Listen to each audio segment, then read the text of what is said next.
how to prepare yourself as an entrepreneur. So my question is कि there is lot of information, lot of knowledge, बहुत सारी books हैं और बहुत सारी चीज़ें हैं कि ऐसे कर लो, and these two they have already started. और I haven't started और मुझे actually में करना है. I'm doing something but I have to do that. So the topic is entrepreneurship. और आप दोनों ऑलरेडी स्टार्ट कर चुके हो अपनी एंटरप्रेन्योरशिप की जर्नी. आप माइक लेके बताइए. हेलो, मैं आर्किटेक्ट हूँ. After internships and everything I just wanted to touch the market a bit masters में जाने से पहले, टू नो कि क्या होना चाहिए जो मेरी फील्ड को आगे लेके जाए. मतलब to go there, to do something. So मैंने शुरू करा with a friend and we started going to, जैसे बहुत सारे मॉल्स हैं और जगहें जो ढंग से प्लान नहीं है. सो वी स्टार्टेड मतलब उनके लोगों से, उनके जो उनके ओनर्स हैं उनसे बात करना and everything. So my journey was more of exploring. Before actually starting the journey I was just exploring. I was seeing कि क्या प्रॉब्लम क्या है और मुझे एक्चुअली में कहाँ पे हिट करना है. So now I am towards my masters and first job then masters. अभी तो आप एक्सपेरिमेंट कर रहे हो एक तरीके से. उसके बाद में आप अपना मास्टर्स कंप्लीट करोगे, उसके बाद में जॉब करोगे, उसके बाद में maybe you might get into entrepreneurship. जी बिल्कुल बिल्कुल. आप बताइए. सर मैं film maker turned engineer turned UX designer हूँ. तो मैं ऐप्स डिज़ाइन करता हूँ. कॉलेज के बाद मैं एक बहुत अच्छी कंपनी में था, बट मुझे रियलाइज़ हुआ कि यंग हूँ तो थोड़ा कुछ इंटरेस्टिंग करते. तो मुझे एक ईमेल आया एक कपल का, जो दे सेड कि फिजिकल इवेंट्स नहीं होंगे, वर्चुअल इवेंट्स होंगे. हमारा ये आइडिया है. मैं बोला हाँ मुझे डिज़ाइन करना है. तो 1 साल मैंने उनके साथ बैठ के डिज़ाइन करा. अब हम उसी स्टार्टअप को ग्रो कर रहे हैं. तो हमने सीड फंडिंग रेज करी है. अब धीरे धीरे लोग हायर कर रहे हैं और सीख रहे हैं. आपका कॉन्सेप्ट क्या है कि वर्चुअल जो इवेंट्स होंगे, how is it different from zoom meetings? Sir zoom तो बहुत बोरिंग होती है क्योंकि जूम की हर मीटिंग एक जैसी दिखती है. तो हमारे प्लेटफॉर्म पे एक वर्चुअल स्टेज है, एक वर्चुअल लॉबी है. आप घुसते हो, उसमें टीवीज़ है, वर्चुअल एग्जीबिशन है. तो ऐसा लगता है कि आप एक वर्ल्ड में घुस रहे हो. तो हम कंपनीज़ को ही टारगेट करते हैं, छोटे उसमें नहीं करते क्योंकि कंपनीज़ में मार्जिन ज़्यादा है. तो उसी में धीरे धीरे बढ़ तो बिजनेस शुरू हो गया है? You have started getting orders? हाँ जी sir. We are 98 people now. So you are one of the co-founders in that company और लाइक फाउंडर्स तो नहीं बोल सकता क्योंकि आइडिया मेरा नहीं था, but I am the one who designed the entire thing. What I am asking is, are you an entrepreneur और you are working in that company? I am working in that company. Okay, आप कुछ कहना चाहते हैं, बताइए. जो UX designing है, architecture भी धीरे धीरे उसी फील्ड में जा रहा है. बेसिकली ये स्पेस एक आर्किटेक्ट ने फिज़िकली डिज़ाइन करी है, but now everything would be design virtually. अब धीरे धीरे आर्किटेक्चर एक वर्चुअल वर्ल्ड डिज़ाइन कर रहा है. जैसे basically we would be entering into internet, something which is parallel to internet. हम इंटरनेट में एंटर करेंगे and spaces would be there where we can party, where we can experience. जैसे हम यहाँ बैठे बैठे we can experience a Mahal. Okay and मतलब बहुत सारी चीज़ें वो उस तरह से डिज़ाइन होने लगेंगी. So this is a field that architecture is getting into. And but उसमें आपका क्या एक्सपीरियंस है? मतलब how are you going to tackle that? Because जो आपका एजुकेशनल बैकग्राउंड है या जो भी आपने बैचलर्स किया या मास्टर्स किया है, वहाँ पे तो ये सब आपको सिखाएंगे नहीं. सर वो सारा खुद सीखना पड़ता है. एग्जैक्टली, हर चीज़ खुद सीखनी पड़ती है क्योंकि वो तो अभी है ही नहीं. वो तो फ्यूचर है. फ्यूचर में क्या होगा कि जो भी कुछ सो कॉल्ड फिजिकल है वो सब वर्चुअल में शिफ्ट हो जाएगा. वर्चुअली लोग हैंग आउट करेंगे, वर्चुअली पार्टी करेंगे, वर्चुअली शॉपिंग करेंगे. वर्चुअली एक ऐसा एक्सपीरियंस होगा जिसको डिफरेंशिएट करना बहुत मुश्किल हो जाएगा रियल वर्ल्ड से. मतलब एक बार एक इंसान उस वर्ल्ड में गया देन इट वुड तो he will forget about it कि वो अभी एक्चुअल में ताजमहल के सामने है या वर्चुअली ताजमहल के सामने है. तो what you are saying is कि आर्किटेक्ट का भी उसमें एक रोल आ जाएगा, not just the UX developer और डिजाइनर, बट आपका भी एक रोल आ जाएगा कि how to plan that space, virtual space. You were saying something? हाँ बताइए. Yeah, this is what freaks me out. Like everybody is doing so. मतलब कोई टेक्नोलॉजिकल बहुत एडवांस है, किसी को स्टॉक मार्केट समझ में आता है. And I am like from commerce background and school पे जो भी अपॉर्चुनिटी अवेलेबल थी I did everything. Like debate करा लो, डांस करा लो, कल्चर फेस्ट करा लो, ड्राइंग करा लो, जो अपॉर्चुनिटी थी वो ग्रैब किया. अभी मुझे लग रहा है कि entrepreneurship is something I can do, but उस पर फिर ये स्किल भी तो चाहिए. और अगर स्किल नहीं है आपके पास तो आपको एक इंसान चाहिए होगा जो आपके लिए डिज़ाइन करके दे. अपने दोस्तों से करेगी क्या मेरे साथ? लाइक अरे नहीं, मैं तो जॉब ही करने वाली हूँ. तो लाइक वो टीम भी नहीं मिल पा रही और ना मैं देख पा रही हूँ कि वो टीम कौन होगी, वो ट्रस्ट कौन होगा. अपने फ्रेंड्स के यहाँ जाती हूँ, अगर उनके पापा बिजनेस मैन, तो उनसे पूछती रहती हूँ आपने कैसे किया था. बहुत अलग चैलेंजेस था, पापा से 20,000 लिए और खोल लिया होटल। फिर उनका चैलेंज भी सुनती हूँ कि अच्छा ट्रस्ट का चैलेंज। 20,000 रुपए में होटल खोल लिया उस टाइम, या ढाबा खोल लिया? ढाबा, हाँ, बट नाउ ठीक इट्स है, होटल। ठीक है। तो इट्स लाइक पूछती रहती हूँ, लेकिन मुझे ये समझ में आ गया है कि अभी के चैलेंजेस बहुत ज़्यादा अलग हैं और मैं उतनी इक्विप्ड नहीं हूँ, और उसके लिए मैं ये नहीं समझ में, मैं वो स्किल सीखने लग जाऊँ या किसी को हायर करूँ, और अगर हायर करूँगी तो मेरे पास कोई आएगा ही, क्योंकि मैं तो खुद स्टार्ट कर रही हूँ। तो I don't know where to, like कैसे स्टार्ट करूँ, like that is not important कि कैसे स्टार्ट करूँ, क्या स्टार्ट करूँ। What is important is what is entrepreneurship. क्या हमको पता है कि एंटरप्रेन्योरशिप क्या है? बिल्कुल ऐसा है कि मैं कौन सी गाड़ी चलाऊं, कैसे गाड़ी चलाऊं, ये इंपॉर्टेंट है, या पहले ये समझना इंपॉर्टेंट है कि गाड़ी होती क्या है? गाड़ी में ये ब्रेक होता है, ये गियर होता है, ये स्टीयरिंग होता है, ये तो हमें पता नहीं है। हम सीधा ही जंप मारते हैं और फिर एक्सीडेंट हो जाता है।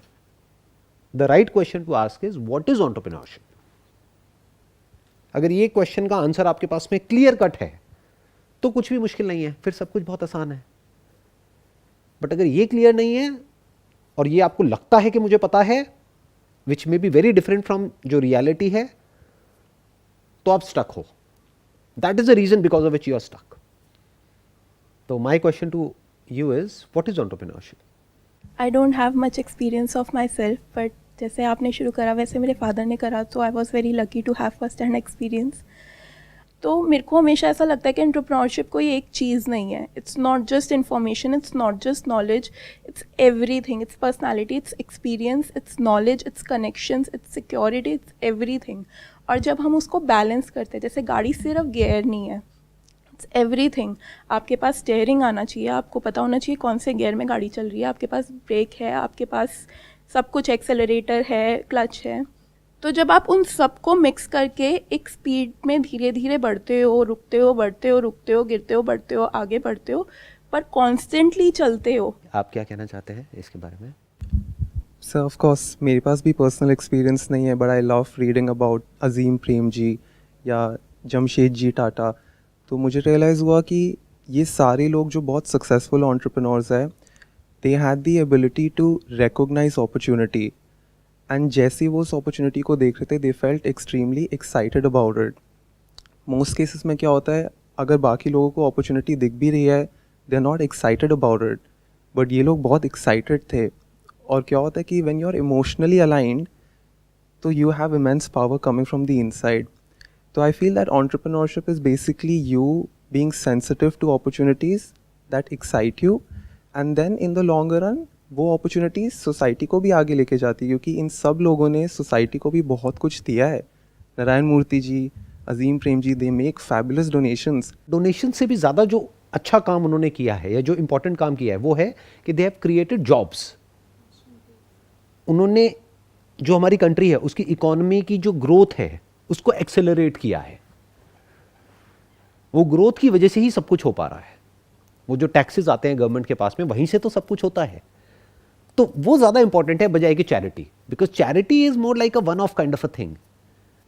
बहुत लोग बहुत इंपॉर्टेंस देते हैं चैरिटी को, बट अगर आप मेरे स्टैंड पॉइंट से देखोगे, सबसे बड़ी चैरिटी ये है कि किसी इंसान का आप जिंदगी भर के लिए पेट भर दो, और सिर्फ उस इंसान का नहीं, उसकी पूरी फैमिली का। यानी उसको आप जॉब दे दो, वो भी एक सेफ एंड सिक्योर जॉब जहां पर कि rules and regulations properly defined हो और फेयर प्रैक्टिसेस हो, कुछ भी अनफेयर ना हो। जैसे मैं बहुत लोगों को जानता हूं जो टाटा की जो अलग अलग कंपनीज हैं वहाँ पर काम करते हैं, and I got to know कि वहाँ पे जो पॉलिसीज़ हैं वो बहुत ही फेयर है। तो इससे बड़ी कोई चैरिटी नहीं हो सकती है। तो वन इज दैट। सेकंड, आपने वर्ड यूज़ किया opportunity. What is an opportunity? अभी हम बात कर रहे थे व्हाट इज एंटरप्रेन्योरशिप, अब आप आए अपॉर्चुनिटी पे। व्हाट इज एन अपॉर्चुनिटी, और क्यों ऐसा होता है कि कुछ लोग अपॉर्चुनिटी को देख करके बहुत एक्साइटेड हो जाते हैं और बाकी लोग ऐसे होते हैं उनके आगे एक बहुत बड़ी अपॉर्चुनिटी होती है and they are indifferent to it, वो उसको देखते तक नहीं है। एक्साइटमेंट तो बहुत दूर की बात आ गई। हाँ बताइए। जो भी इंसान अपॉर्चुनिटी को पहले तो देखने की इच्छा चाहिए, फिर अपॉर्चुनिटी दिख जाती है। वहाँ पे दो सिचुएशंस मैंने देखी हैं। एक डर लगता है कि ये इतना सब कुछ कैसे सीखेंगे, फिर उसको कैसे अप्लाई करेंगे। दूसरा होता है कि ठीक है सीख लेंगे एंड लेट्स गो, जैसे जैसे आप रास्ते पे चलोगे वी विल हैंडल। तो वहाँ पे एक बहुत इंपॉर्टेंट पार्ट आ जाता है सेल्फ कॉन्फिडेंस और सेल्फ एस्टीम का। अगर सेल्फ एस्टीम और सेल्फ कॉन्फिडेंस दोनों अपनी प्लेस पे हैं तो आप करोगे, आप दांव पे लगाओगे अपनी चीज़ों को। पर अगर वो नहीं है, आपके प्रीवियस एक्सपीरियंसेस ये कह रहे हैं कि आपने कंटिन्यूस गलत डिसीजंस लिए हैं, तो आप नहीं लगाओगे। फिर भी अब जैसे मैं एक वर्ड यूज़ कर रही हूँ जो मेरी लाइफ में बहुत हुआ, फेथ। कभी कभी ऐसा होता है पास्ट एक्सपीरियंस अच्छे नहीं हुए, पर उस टाइम अगर आपके पास फेथ है, फेथ को पकड़ लो आप, तो वो सेल्फ कॉन्फिडेंस के साथ रोल प्ले कर सकता है। मैं आपसे एक क्वेश्चन पूछूंगा, आपने वर्ड यूज़ किया फेथ। फेथ के बेस पर आगे बढ़ना ज़्यादा इंपॉर्टेंट है, या फिर चाहे फेथ है चाहे नहीं है, अगर आप आगे बढ़ो तो सक्सेस मिलना ज़्यादा इंपॉर्टेंट है? हम आगे बढ़ेंगे तो सक्सेस मिलेगी, अपने आप में फेथ है। जैसे कि मैं अगर अपना पर्सनल एक्सपीरियंस शेयर करूँ, आपने एक बार एक बुक के बारे में हमें बताया था, थिंक एंड ग्रो रिच। मैंने वो इस मई 2021 में पढ़ी है। Before that I was totally in darkness. मैं सबके पास, अपने फ्रेंड्स जो मुझे लगता है कि स्मार्ट हैं, उन्होंने अपनी लाइफ को सेट किया है, उनसे सलाह ले रही हूँ, या फिर आपकी वीडियोस देख रही हूँ। मैं मतलब जितने भी सोर्स ऑफ इंफॉर्मेशन थी, मैंने सबको टैप करने की कोशिश करी। And somehow by I am a little faithful person, तो मैं ऐसे लक और फेथ वर्ड यूज़ करूँगी। बाय स्ट्रोक ऑफ लक मैंने आपकी वो वीडियो देखी, उससे मुझे रियलाइज़ हुआ कि इट्स नॉट जस्ट आपको कोई स्किल आनी चाहिए या फिर ये होता है या वो होता है। मुझे रियलाइज़ हुआ कि सक्सेस इज़ अ प्रोसेस, और जब आपको उस प्रोसेस पे फेथ होने लगता है, their faith comes, not deity and God. I believe in deity and God, but the true basis of faith came from the human's ability to dream about something. क्योंकि एक ड्रीम को actual reality बनाने के लिए आपको confidence लगता है, और अगर कॉन्फिडेंस ना हो तो फेथ लगता है। अभी आपने बहुत सारे अलग अलग वर्ड्स यूज़ करे, और अभी हमको एक भी वर्ड का मीनिंग एक्चुअल में क्लियर नहीं है, बट हम बहुत सारे वर्ड्स यूज़ कर रहे हैं। आप कॉन्फिडेंस वर्ड यूज़ कर रहे हो, फेथ वर्ड यूज़ कर रहे हो, अभी हमने इससे पहले बात करी एंटरप्रेन्योरशिप की, अपॉर्चुनिटी की। तो अभी इन वर्ड्स को हम छोड़ देते हैं। ये फेथ क्या है अपने आप में एक बहुत बड़ा टॉपिक है, मे बी इसके ऊपर पूरा का पूरा एक ब्रेनस्टॉर्मिंग सेशन हो सकता है कि जो भी बिजनेस करता है या करती है, उन सबको फेथ होता है तभी करते हैं। तो करना इंपॉर्टेंट नहीं है, क्योंकि 90% लोग फेल हो जाते हैं, और जो सक्सेसफुल होते हैं जरूरी नहीं है कि उनको फेथ होता है। So what is it? It is a problem that needs to be solved. सबसे पहले ये माइंड में क्लियर होना चाहिए, जिसको हम अपॉर्चुनिटी बोल रहे हैं वो अपॉर्चुनिटी नहीं है। इनफैक्ट अपॉर्चुनिटी के नाम पे बहुत बेवकूफ बनाया जा रहा है लोगों को। ये बहुत बड़ी अपॉर्चुनिटी है, हर कोई क्रिप्टो में पैसा लगा रहा है, तुम भी लगा दो, अपॉर्चुनिटी है बहुत बड़ी। Is that entrepreneurship? No. Then what is entrepreneurship? Entrepreneurship is different from an opportunity in the sense, जैसा कि लोग अपॉर्चुनिटी को समझते हैं।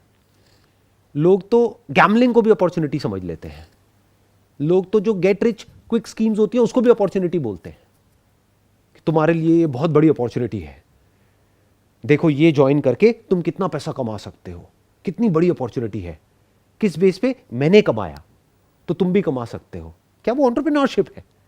It has got nothing to do with entrepreneurship. तो पहले अपॉर्चुनिटी के मतलब को एक्चुअल में समझते हैं क्या है। Opportunity is not gambling, opportunity is not going with the trend. जो सब कर रहे हैं वो करने लग जाओ, तो फिर वो अपॉर्चुनिटी कहां है? सोचने वाली बात है, कॉमन सेंस। जो सब कर रहे हैं अगर वही आप कर रहे हो तो उसमें अपॉर्चुनिटी कहां है? वहां तो कंपटीशन है। रियल अपॉर्चुनिटी मतलब क्या है? कोई ऐसी प्रॉब्लम जिसको या तो अभी कोई सॉल्व ही नहीं कर रहा है, या कर भी रहा है तो अच्छे से सॉल्व नहीं कर रहा है। ये प्रॉब्लम एक्चुअल में अपॉर्चुनिटी है, और ये ग्राउंड है एंटरप्रेन्योरशिप का। अगर इतना आपको समझ आ गया है तो आगे बढ़ने का फायदा है, नहीं तो हम बहुत सारी चीजों को मिक्सअप कर देंगे, हम वर्ड्स में उलझ करके रह जाएंगे। इस सब में फेथ का कोई रोल नहीं है। फेथ आपको नुकसान ज्यादा पहुंचाएगा, फायदा कम करेगा। क्योंकि फेथ के साथ क्या जुड़ा हुआ है? कॉन्फिडेंस। फेथ मतलब क्या? Which is coming out of darkness. एक है logic which is not in the realm of darkness. वहां पर आपको सब कुछ क्लियर दिख रहा है, जिसके बेस पे एक लॉजिकली एक प्लान बन रहा है। वहां पे किसी फेथ की जरूरत नहीं है। फेथ की जरूरत वहां पड़ती है जहां पर हमें क्लियर नजर नहीं आ रहा होता है कि क्या हो रहा है और क्या होने वाला है। और जब आपको नजर नहीं आ रहा है तो आगे बढ़ क्यों रहे हो? That is risky. रिस्क का ग्राउंड क्या है? Faith. Can you see that? What I am talking about? I am talking about entrepreneurship. What is that? Problem solving. जैसे मैथमेटिक्स है, उसमें फेथ की जरूरत है? नहीं है. उसमें क्या जरूरत है? Logic plus you need to understand the fundamentals plus practice plus you have to keep trying.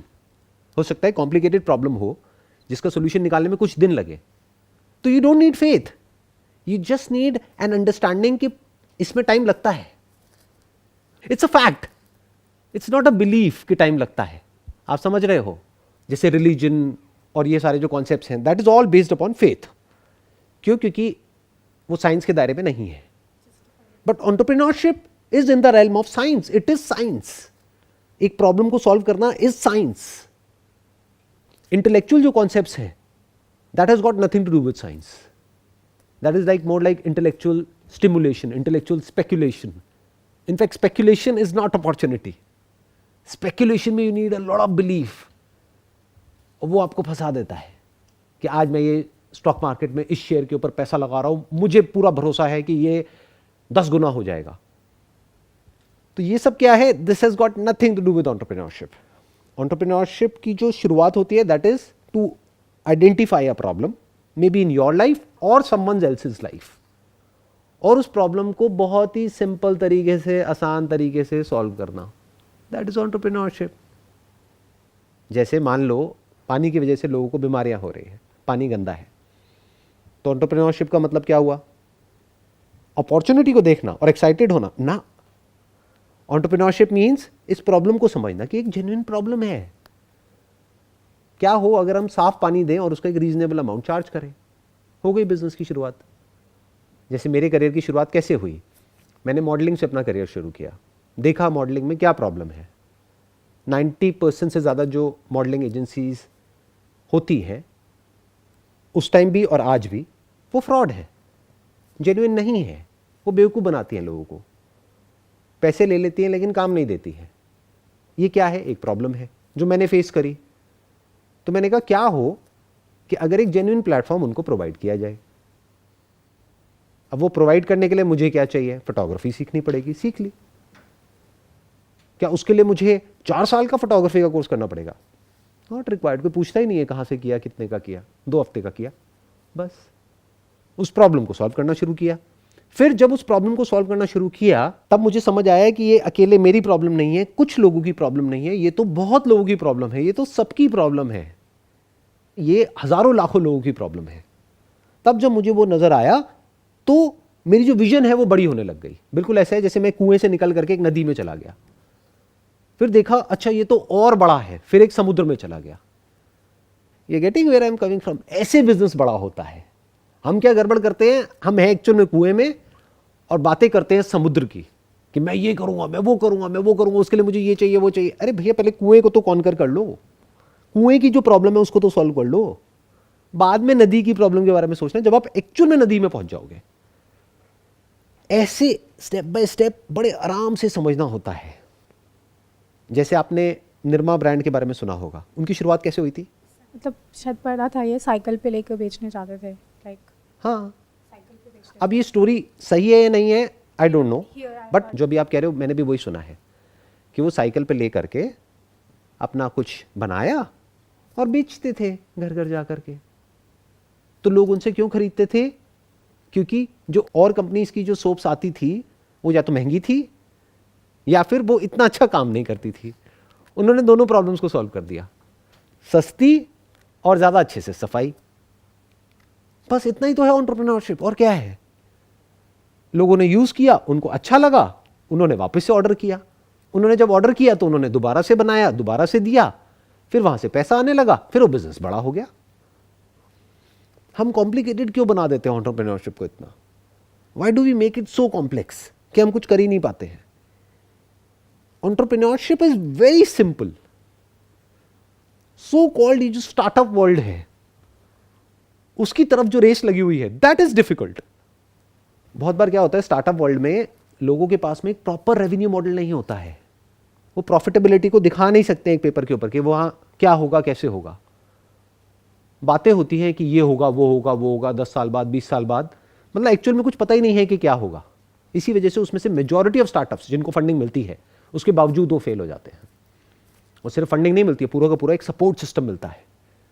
जो वेंचर कैपिटलिस्ट है जो उनको फंड कर रहा है वो साथ में अपनी पूरी टीम भी उनकी आती है, उनकी नॉलेज, उनका एक्सपीरियंस भी आता है, उनका एक्सपर्टीज भी आता है, उसके बाद भी वो फेल हो जाते हैं। ऐसे बहुत सारे स्टार्टअप्स हैं जो बुरी तरह से फेल हो जाते हैं। क्यों हो जाते हैं? बिकॉज वो एक्चुअल में मोर ऑफ अ फैड है, एक ट्रेंड है जिसको वो फॉलो कर रहे हैं। देखा यूएस में, अच्छा वो स्टार्टअप शुरू हुआ है, उसको सीरीज ए मिल गया, बी मिल गया, सी मिल गया, उसको इतनी फंडिंग मिल गई, चलो उसी आइडिया को मैं इंडिया में अब शुरू कर देता हूं। They are not actually concerned about the problem, they are just interested in कि मेरे स्टार्टअप को फंडिंग मिल जाए, and I want to be the next unicorn, I want to be the next $1 billion company. तो वो trap है, that has got nothing to do with entrepreneurship. अभी जिनका भी आपने नाम लिया, अजीम हशम प्रेम जी और JRD टाटा, इन्फोसिस के जो मिस्टर नारायण मूर्ति हैं, दे वर एंटरप्रेन्योर्स एट हार्ट, क्योंकि उन्होंने प्रॉब्लम को देखा, उसको सॉल्व किया। तो ऐसे समझना होता है step by step. Entrepreneurship actual में बहुत आसान है, बट होता क्या है कि हम उसको इतना कॉम्प्लिकेटेड बना देते हैं अपने माइंड में कि हम या तो कुछ कर ही नहीं पाते हैं, करते भी हैं तो हम आगे नहीं बढ़ पाते हैं, स्टक हो जाते हैं। क्यों? क्योंकि क्लियरली हमें पता ही नहीं होता है कि हम कर क्या रहे हैं और क्यों कर रहे हैं। आपको एक बहुत मज़ेदार बात बताता हूँ। एक थॉट है जो आपके माइंड में होना चाहिए, जिस दिन आपने शुरू किया वहाँ से लेकर के एंड तक, और उसी थॉट पे आपको चलना है अगर एक्चुअल में कुछ बड़ा करना है तो।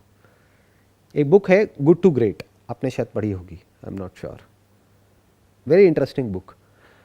तो जो कंपनीज गुड होती हैं यानी कि मीडियोकर होती हैं, वो ग्रेट कैसे बनती हैं, उस बुक में उन कंपनीज की बात नहीं करी गई है जो ऑलरेडी ग्रेट थी या ग्रेट है, जो ईयर ऑन ईयर ग्रो कर रही थी, बल्कि बात करी गई वो कंपनीज गुड थी, या तो उनकी ग्रोथ रेट बहुत ही कम थी या ना के बराबर थी, फिर एकदम से ही एक्सेलरेट हुई, एकदम से कुछ ऐसा हुआ कि उसके बाद वो ग्रो होती ही चली गई, उसके बाद वो ग्रेट बन गई।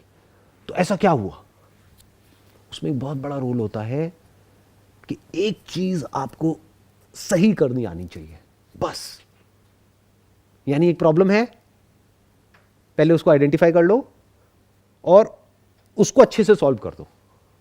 बट ज्यादातर केसेस में क्या होता है, प्रॉब्लम होती ही नहीं है, अपॉर्चुनिटी होती है, सो कॉल्ड अपॉर्चुनिटी। मतलब क्या? उसका ग्राउंड क्या है? आपकी ग्रीड, यानी आपको कुछ नजर आ रहा है विच मे और may not be based upon reality, ground reality से बिल्कुल अलग है। कस्टमर के पास आप लेकर के गए अपनी ऐप, सो कॉल्ड, बहुत लोग ये ऐप्स का बड़ा ट्रेंड चल रहा है आजकल, जिससे पूछो स्टार्टअप में क्या कर रहा हूं, अपनी ऐप बना रहा हूं, अरबों खरबों ऐप्स ऑलरेडी हैं। How is your app different? How is it adding some kind of value to the user? उसका क्लियर कट आंसर नहीं है उनके पास में, बस उनको अपॉर्चुनिटी नजर आ रही है। बढ़िया सी ऐप बना दी, बढ़िया मतलब क्या, जो उनको बढ़िया लगती है। जब वो ऐप फाइनली किसी के मोबाइल में गई, उन्होंने 1-2 दिन रखी क्योंकि ऐड देखी थी कहीं पर, तो डाउनलोड करी, 1-2 दिन यूज किया, हटा दिया, बेकार है। एंटरप्रेन्योरशिप को हम ये समझते हैं कि बहुत ही एक ग्लैमरस वर्ल्ड है, ऐसा नहीं है। यहाँ पर भी हर्ड मेंटालिटी चलती है, क्योंकि आदमी का जो दिमाग है, आदमी औरत व्हाटएवर, उसका जो दिमाग है वो तो वैसा ही है ना, वो प्रिमिटिव है, जानवरों के जैसा है, यानी कि वो हर्ड में चलता है, वो वही करता है जो सब कर रहे होते हैं। तो देखने में लगता है कि वो एंटरप्रेन्योर कुछ अलग कर रहा है, बट एक्चुअल में वो वही कर रहा होता है जो सब कर रहे होते हैं। सब क्या कर रहे हैं? सब बेसिकली फंडिंग को सीख कर रहे हैं, तो वो भी फंडिंग को सीख कर रहा है। अब वो क्या देखेगा कि फंडिंग मिलती कैसे है। अब जैसे जिसको मिली उसको तो मिल चुकी है, 1-2 प्लेयर्स आ गए ना, तो वो गैप फिल हो चुका है। अब वहां पे तीसरे की, चौथे की या 10वें की जगह ही नहीं है, बट हजारों लाखों लोग उसी में ट्राई कर रहे हैं। इसको इमेजिन कर लो, यहां पे 4 चेयर्स पड़ी हैं, बट यहां पर लाखों लोग हैं जो इन्हीं चेयर पे आकर के बैठना चाहते हैं। तो how that entrepreneurship is different from जो भी कॉम्पिटिटिव एग्जाम्स के वर्ल्ड में हो रहा है? How is it different? It's not different. वहां भी सक्सेस रेशियो अगर देखोगे कॉम्पिटिटिव एग्जाम्स में, that is 0.1%, 0.01%, what. Startup world में भी यही है। कितने लोग फंडिंग सीख करते हैं, उसमें से कितनों को मिलती है? तो फर्क क्या है? कुछ भी नहीं। बट मैं जिसकी बात कर रहा हूं, that has got nothing to do with speculation, that has got nothing to do with following a trend, that has got nothing to do with so called opportunity, that is simple problem solving. आप मुझे problem बताओ, ये छोड़ो कि आपको क्या करना है क्या नहीं, मैं आपको बताऊंगा उस प्रॉब्लम को सॉल्व करके कैसे एक बिजनेस खड़ा किया जा सकता है. जैसे आपको क्लियर नहीं है कि मेरे माइंड में 1000 थॉट्स आते हैं कि मैं ये कर लूँ, वो कर लूँ, वो कर लूँ, जा करके मैं औरों से बात भी करती हूँ, लेकिन लोग मना कर देते हैं. क्यों कर देते हैं? क्योंकि अभी आपको खुद को ही क्लियर नहीं है कि मुझे करना क्या है. जब आपको क्लियर होगा तभी तो लोग जुड़ेंगे आपके साथ आकर के. जैसे अगर आपको रोड क्रॉस करनी है तो आप किस आदमी का जाकर के हाथ पकड़ोगे अगर आप खुद नहीं देख सकते हो तो?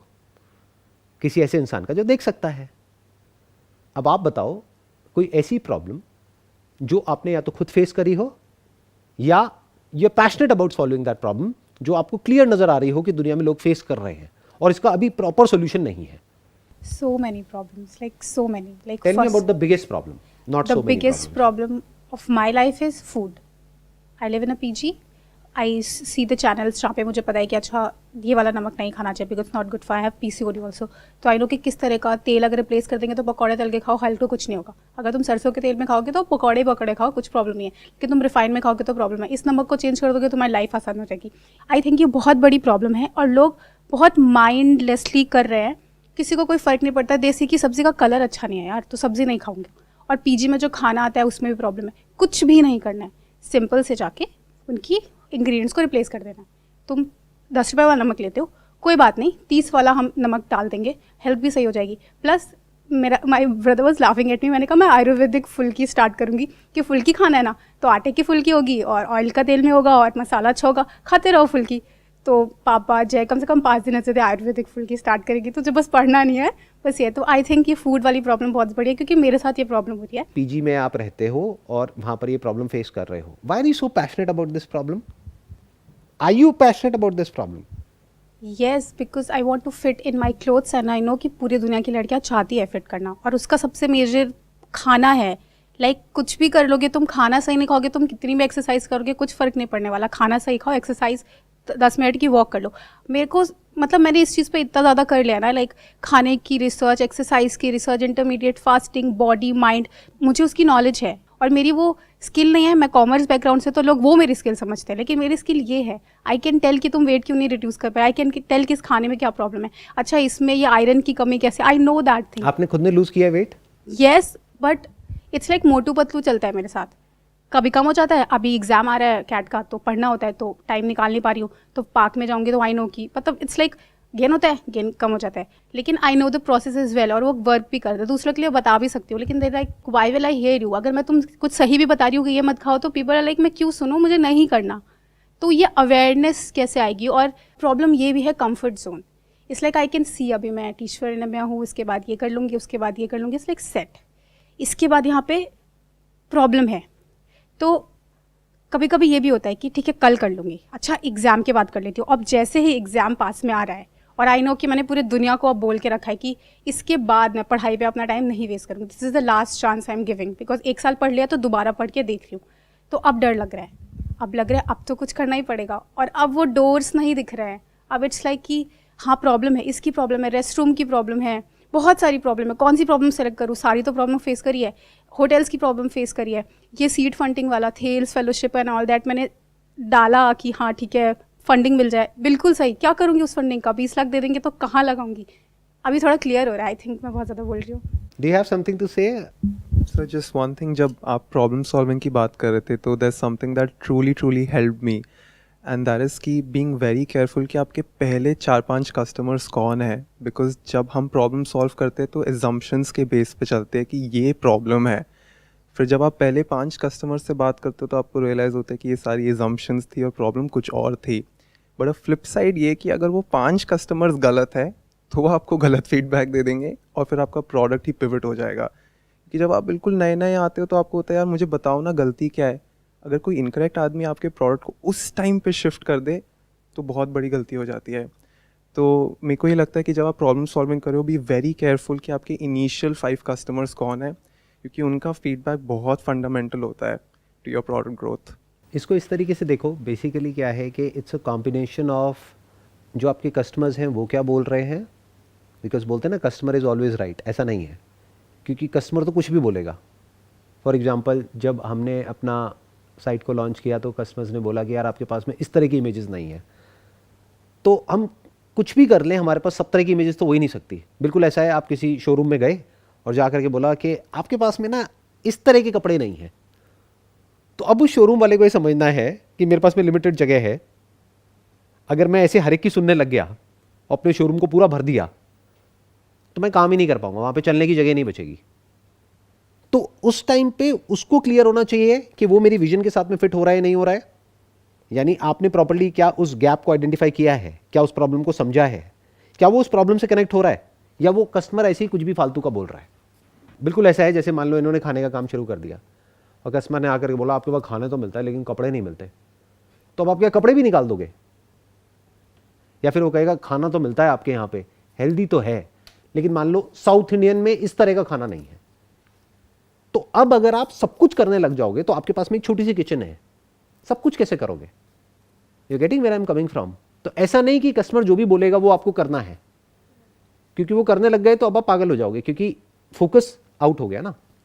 आपकी जो प्रॉब्लम है उसकी जो जड़ है वो ये है कि आपका माइंड दो जगह पे चल रहा है। एक MBA की तरफ चल रहा है जिसके साथ में बहुत कुछ जुड़ा हुआ है, एक फ्यूचर जुड़ा हुआ है, जॉब जुड़ी हुई है जिसके साथ में बहुत कुछ जुड़ा हुआ है। दूसरी तरफ से आप एंटरप्रेन्योरशिप भी करना चाहते हो, क्योंकि हो सकता है मेरी कुछ वीडियोस देख ली हैं, वहाँ से दिमाग ख़राब हो गया है, या फिर इधर उधर से सुन करके लोगों की बातें ये वो, तो दिमाग में दो चीज़ें चल रही हैं, एक एंटरप्रेन्योरशिप, एक ट्राइड एंड टेस्टेड पाथ कि MBA करो, उसके बाद में एक अच्छी कंपनी में जॉब करो, फिर ये करो वो करो, करियर और ये वो वटेवर। तो पहले तो ये कन्फ्यूजन चल रहा है। तो पहले आपको ये समझना है कि मैं किस डायरेक्शन में जाऊँ। अब ये फैसला आपके लिए मैं नहीं ले सकता, कोई नहीं ले सकता। अब आपको अपने आप से पूछना है, how sure you are about cracking CAT. If you are sure तो फिर अब आपको ये फालतू की चीज़ें जो भी हैं दिमाग से हटा करके पूरी तरह से वहाँ पे फोकस करना है। उसके बाद भी कर सकते हो एंटरप्रेन्योरशिप, किसने रोका है? Based upon your skills, your abilities, your way of working. ये नहीं कि मैं कर लूँगी, मैं कहूँगा on the basis of what. आपने पास्ट में कुछ किया है क्या ऐसा? मान लो उसको क्रैक करने के लिए दिन में 12 घंटे पढ़ना पड़ेगा, तो पहले आपने कभी पढ़ा है क्या? आप कहोगे नहीं मैंने आज तक 1 घंटा तो पढ़ा है, तो there is a strong possibility आप क्रैक नहीं कर पाओगे। एक्सेप्शंस आर ऑलवेज देयर, इस दुनिया में कभी भी कुछ भी हो सकता है, बट डेटा के अकॉर्डिंग देखा जाए तो आपके क्रैक करने की पॉसिबिलिटी बहुत कम है। इफ़ यू आर श्योर कि मैं क्रैक कर लूंगी, not based upon some faith but based upon logic, तब तो वहां पे अपनी एनर्जी लगाओ। बट अगर लॉजिक और डेटा ये कह रहा है कि आप क्रैक नहीं कर पाओगे, तो फिर तो वो वेस्टेज ऑफ टाइम हो गया, 1-2 साल खराब करने वाली बात हो गई। तो अब क्या करो? अब आपके अंदर से आ रहा है एंटरप्रेन्योरशिप, तो वो कैसे करोगे? बहुत सिंपल है। पहले ये देखो जितनी भी प्रॉब्लम्स है उन सब में से सबसे ज़्यादा पैशन आपके अंदर कहाँ से आ रहा है, वो मैं देख पा रहा हूँ आपकी बातों में, वो फूड से रिलेटेड आ रहा है। तो आज की डेट में तो बहुत आसान है, जैसे पहले अगर आपको करना होता तो बहुत मुश्किल था, आपको एक डिलीवरी बॉय भी चाहिए या खुद डिलीवर करना पड़ेगा। देखो बिजनेस में 4 चीज़ें होती हैं, product, place, price and promotion. Product आपके माइंड में क्लियर है कि प्रोडक्ट क्या है, हेल्दी खाना, टेस्टी खाना, सस्ता खाना, तीनों चीज़ें होनी चाहिए उसके अंदर। प्रमोशन की आपको ज़रूरत नहीं है, क्यों? क्योंकि अब आपको घर घर जाकर के बेचना नहीं है। अगर एक मार्केट प्लेस पे आप आ जाते हो, जैसे स्विगी है, जोमेटो है, अगर उस पर आप आ जाते हो तो उसके बाद में आपको मार्केटिंग की ज़रूरत नहीं है, आपको डिस्ट्रीब्यूशन की ज़रूरत नहीं है। कोई आपके घर से पिक करेगा, वो डिलीवर करेगा, वो अपने चार्जेस लेंगे डिलीवरी के। तो अब आपके लिए क्या रह गया? सिर्फ प्रोडक्ट और प्राइस। प्राइस भी इतना बड़ा चैलेंज नहीं है, क्योंकि शुरू में आपको क्या करना है कि जो अफोर्डेबल हो आपके खुद के लिए या आपकी फ्रेंड सर्कल में, इसमें उसमें, वो आप उनसे डिस्कस कर सकते हो। कभी भी किसी से ये मत पूछो कि मुझे करना चाहिए या नहीं करना चाहिए, वहां फंस जाओगे। आप अगर अपने रिलेटिव से, अपने घर वालों से ये पूछोगे ना कि आइडिया कैसा है, तो वो क्वेश्चन ही गलत है। Ask them a specific question कि अगर आपको यहां से अपना खाना मंगाना है डेली, क्योंकि एक बार मंगाए तो आपको क्या मिला? कुछ भी नहीं। आपको क्या चाहिए? जो लोग पीजी में रह रहे हैं वो डेली मंगाए और तीनों टाइम मंगाए, या चलो ब्रेकफास्ट खुद भी कर लेते हैं तो लंच और डिनर आपसे मंगाए। तो अगर डेली के ऐसे 100 कस्टमर भी आपको मिल गए, जो बहुत ज्यादा नहीं है, अगर दिल्ली की बात करी जाए तो लाखों स्टूडेंट्स हैं जो पीजी में रह रहे हैं, तो ये प्रॉब्लम सबकी है। उन लाखों में से आपको कितने चाहिए, कैलकुलेट करते हैं। अगर 100 मिल गए आपको जो लंच और डिनर आपसे मंगा रहे हैं, एवरेज प्राइस क्या होगा? वैसे टिफिन का 60 मानो आप 60 ही रखते हो, वो तो बैकवर्ड इंटीग्रेशन कर लेंगे, कॉस्टिंग पे हम कम कर लेंगे ना। आप इसको ऐसे देखो, ना आप सस्ता रखते हो ना महंगा रखते हो, क्योंकि अगर 60 रुपये का मिल रहा है, आपने 70 कर दिया तो सामने वाला सोच में पड़ जाएगा कि महंगा है, क्योंकि वो 70 नहीं है ना उसके लिए 140 एक दिन का है, मतलब महीने का 4200 है खाने का, इसको ऐसे समझो। तो आप उसको ना बढ़ाओ ना कम करो, आप ये देखो मार्केट ऑपरेटिंग रेट क्या है, वो आपने कहा 60 रुपये है, 60 रुपये में वो क्या दे रहे हैं उनसे मंगा लो, ये R&D हो गई। 4-5 लोगों से मंगा के देखो, आपने देखा अच्छा वो ये दे रहे हैं, ये दे रहे हैं, ये दे रहे हैं, तो एक तो आपने ज़्यादा दिया और प्लस लोगों को थोड़ा सा ज़्यादा मिल जाए तो बड़ा अच्छा लगता है। जैसे जब कहीं से जूस पीते हो तो जूस इतना अच्छा नहीं लगता, जब एंड में वो जो बचा हुआ थोड़ा सा देता है ना, वो बड़ा अच्छा लगता है, फिर इंसान दोबारा जाता है उस जूस की दुकान पे। तो आपने क्या किया, थोड़ा सा कुछ एडिशनल दिया, या थोड़ा सा कुछ ऐसा दिया जो और लोग नहीं दे रहे हैं, जिससे कि मज़ा आ गया। मे बी हेल्दी मीठा या may be something else, I am just thinking कि ऐसा क्या दोगे। हो सकता है थोड़ी सी नमकीन या कुछ भी ऐसा कि खाने के साथ में थोड़ा बोरिंग है तो थोड़ा सा कुछ करारा आ गया, थोड़ा सा कुछ मीठा आ गया, थोड़ा सा कुछ कर दिया साथ में, ताकि वो एक्चुअल में मज़ा आए और हर बार कुछ अलग होए, ताकि उनको एक सरप्राइज एलिमेंट बना रहे कि दोपहर को कुछ और, नहीं तो बोरिंग हो जाता है ना सेम सेम सेम, फिर वो क्या करेंगे, चेंज करेंगे, वो किसी और से मंगाएंगे। तो आपने डिसाइड कर लिया कि हफ्ते में 7 दिन में मैं रोटेट कर दूंगी, मे बी उसको ऑप्शन दे दिया। आजकल तो उनके पास में ऑप्शन होता है सिलेक्ट करने के लिए कि आपको ये चाहिए, ये चाहिए, ये चाहिए, एड ऑन में। एड ऑन को सस्ता कर दो ना, मे बी 5 रुपए 10 रुपए, ऐसे करते करते 60 रुपए का आप 70 रुपए 80 रुपए पे पहुंच जाओ, डायरेक्टली मत पहुंचो। तो अगर आपने ये किया और आपको 100 लोग भी मिल गए जो महीने का 4000 रुपए का आपसे खाना खरीद रहे हैं, 4000 कैसे आए ये क्लियर है ना? 60 इंटू 2, 2 मील यानी कितना हो गया, 120, 120 इंटू 30 कितना हो गया, 3600, ठीक है। 3600 रुपए एक पर्सन से आपके पास में आया, यानी 100 लोगों से कितना हो गया, 3,60,000। उसमें से आपका एक्सपेंस निकाल देते हैं, एक्सपेंस कितना होगा, आपने कुछ वर्किंग करी होगी या कुछ कैलकुलेशंस करी होंगी। अगर 60 रुपीज़ है वो खाना तो 30 रुपीज़ ही पड़ता है, प्लस जो प्लेटफॉर्म है जिसके थ्रू आप सेल कर रहे हो उनका भी कमीशन है और है वो सब है। तो अगर मैं मानूँ आपका मार्जिन ऑपरेटिंग एक्चुअल में सिर्फ 25% ही आता है, फूड में वैसे इससे ज़्यादा होता है मार्जिन, बट मैं मानता हूँ एंड में सब काट पीट के आपके हाथ में 25% बचता है। तो आपकी रेवेन्यू कितनी हुई एक महीने की, 3,60,000, उसमें से आपने कितना कमाया, 25%, that is close to around near about 80,000। तो 80,000 रुपये आपका प्रॉफिट हो गया एक महीने में। और ये स्टार्टिंग है, अगर इस काम को और अच्छे से करोगे तो वर्ड ऑफ माउथ भी फैल सकता है, यानी जिसको अच्छा लगा एक्चुअल में अगर आपके खाने में कुछ ऐसा हुआ जो औरों से बिल्कुल अलग है, I'm not cook, I have to arrange तो that सीख लो also. कुकिंग क्या है, कुकिंग क्या होती है, बहुत मुश्किल है क्या, मेरे को भी आती है बेसिक कुकिंग। तो कुकिंग में क्या है, कुकिंग के छोटे छोटे कोर्सेज होते हैं, प्रॉपर आपको कुक बनने की जरूरत नहीं है, छोटे छोटे कोर्सेज होते हैं ना। कुक अरेंज नहीं करना होता है, खुद करना होता है। कुक की शुरू में क्या जरूरत है, अभी आप कुक अरेंज करोगे तो बेकार में आपके ऊपर प्रेशर आ जाएगा।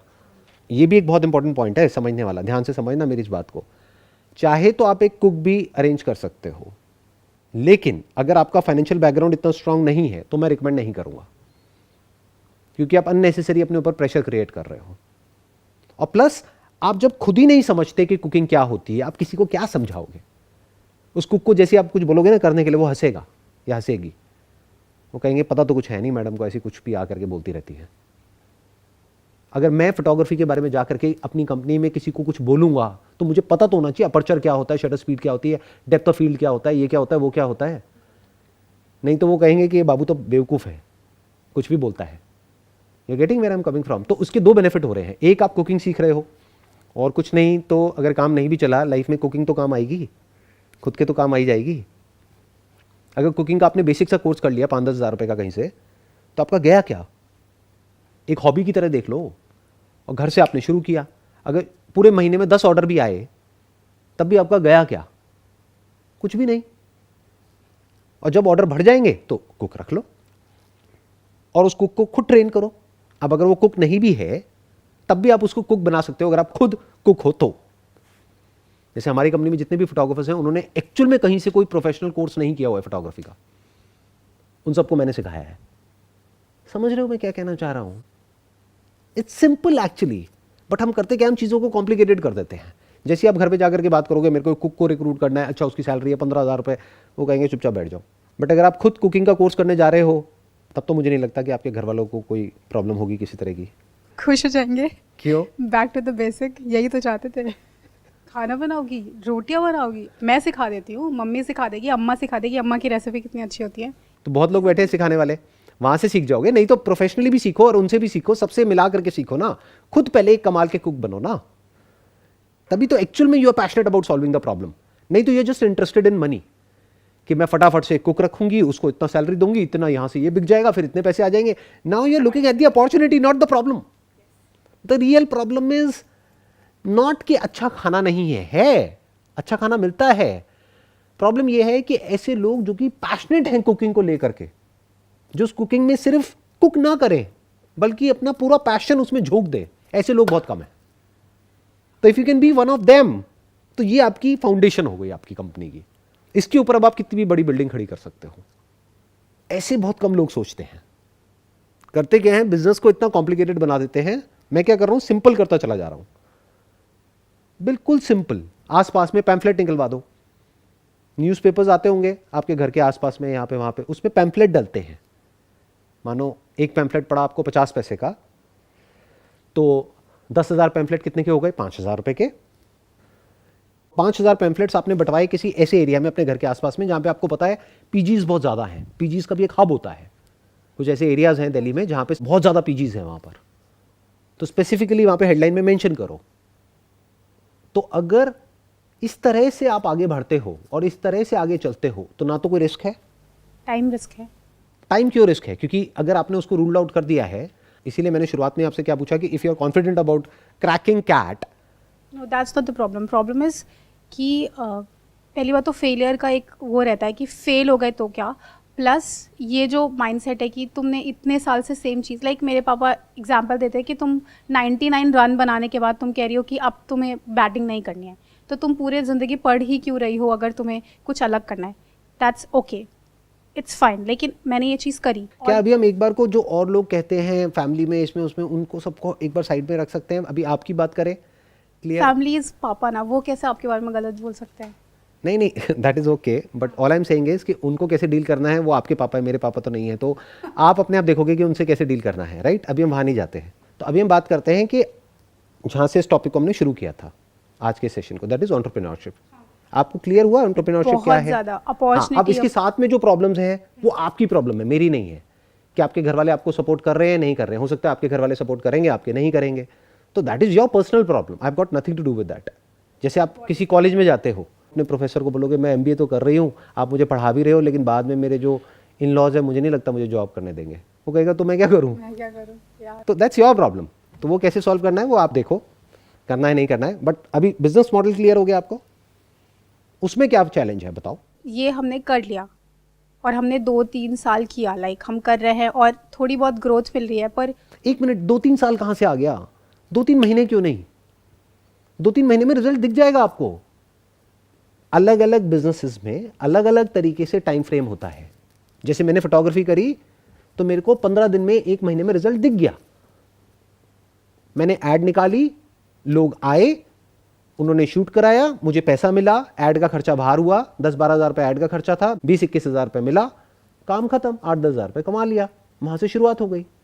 तो एक बात समझनी है अच्छे से कि आपके पास में रिपीट ऑर्डर्स आ रहे हैं नहीं आ रहे हैं, ये पैरामीटर है आपकी सक्सेस का और फेलियर का। अगर आपने जो खाना बनाया उसमें रिपीट ऑर्डर्स आए, जो 2-3 महीने में, 4 महीने में, 6 महीने में पता लग जाएगा, तो इसका मतलब उनको आपका जो प्राइस है, जिस भी लेवल पे आपने प्राइस किया हुआ है अपने प्रोडक्ट को, प्लस आपके प्रोडक्ट की क्वालिटी है, उसका टेस्ट है, वो सब पसंद आ रहा है। आपका जो कॉन्सेप्ट है, हेल्दी फूड, न्यूट्रिशियस फूड, इसमें इस तरह का नमक है, ये सब बताओगे आप वहाँ पर, कितनी कैलोरीज हैं, कितना क्या है, ये सब हो ही रहा है। बट और ज़्यादा अच्छे से आप देखोगे कि मैं और ज़्यादा अच्छे से कैसे प्रेजेंट कर सकती हूँ। This is all part of packaging of the product.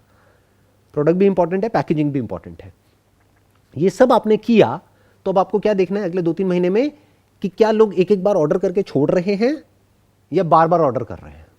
अगर एक एक बार ऑर्डर करके छोड़ रहे हैं तो इसका मतलब आपके प्रोडक्ट में कमी है, अब उसको इंप्रूव करो। अगर बार बार ऑर्डर कर रहे हैं तो अच्छा लग रहा है। अच्छा लग रहा है। अब अगर 10 को अच्छा लग रहा है तो क्या 100 को नहीं लग सकता? क्या 1000 को नहीं लग सकता? 10,000 को नहीं लग सकता? कितना बड़ा बिजनेस मॉडल है, कितने पीजीज हैं पूरे इंडिया में, उन सबको आप केटर क्यों नहीं कर सकते? ऐसे बड़ा सोचते हैं। अभी प्रॉब्लम क्या है कि मैंने शुरुआत छोटी करी है तो आप छोटा ही सोच रहे हो, आपको लग रहा है कि ये यहीं तक अटक जाएगा। ऐसा नहीं है, एक कदम से शुरुआत करी है, लेकिन इसका मतलब ये थोड़ी है कि हम एक कदम ही चल सकते हैं। एक एक कदम करके हम हजारों किलोमीटर तक चल सकते हैं ना। तो दूर तक देखो क्या हो सकता है। अगर आपके पास 10 लोगों के भी रिपीट ऑर्डर्स आ सकते हैं रेगुलरली, तो समझ जाओ कि you are in for something very big. 10 के आ सकते हैं तो 100 के भी आ सकते हैं, 1000 के भी आ सकते हैं, 1 लाख के भी आ सकते हैं। मतलब जो हमने पैसे की बात करी, 80,000 रुपये महीना नहीं है, फिर वहां पर 8 लाख रुपए महीना है, अगर यहां तक आप सोच पा रहे हो तो। बिजनेस मॉडल आपको क्लियर हो गया? Very much. It was pleasure talking to all of you. Wish you all the best.